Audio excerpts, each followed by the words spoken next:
Welcome to Samba Samba. Enjoy the video. You start by confirming prerequisites and taking the first actionable steps. Install the latest FBX Game Recorder and run it as administrator. This prevents permission errors. Once done, sign into your account and set the game to windowed or borderless mode so overlays capture reliably. Next, choose the output folder and format, MP4 is standard, and prefer your GPU hardware encoder for performance. Make sure to set the target frame rate to 60 FPS to match smooth gameplay. Now proceed with the detailed recording setup and tuning. Enable the in-game overlay and map hotkeys for record, pause, and screenshot so you control captures without opening menus. Then adjust bitrate and resolution.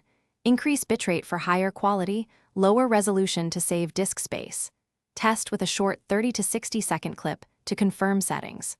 Also configure separate audio tracks for game, microphone, and system sounds and enable push-to-talk if you want quieter commentary between takes. Finish by running a full-length test and validating output before a big session. Record a typical match, then review for video frame drops, audio desync, or stuttering. If everything looks good, enable automatic file splitting for long recordings and set disk space warnings. If you run into problems, try switching the encoder from hardware to software, lower bitrate to reduce load, or update GPU drivers. Finally, restart FBX and your game to clear transient conflicts. One key tip: check hotkey conflicts if recording doesn't start. Thanks for watching. Consider subscribing if we helped you.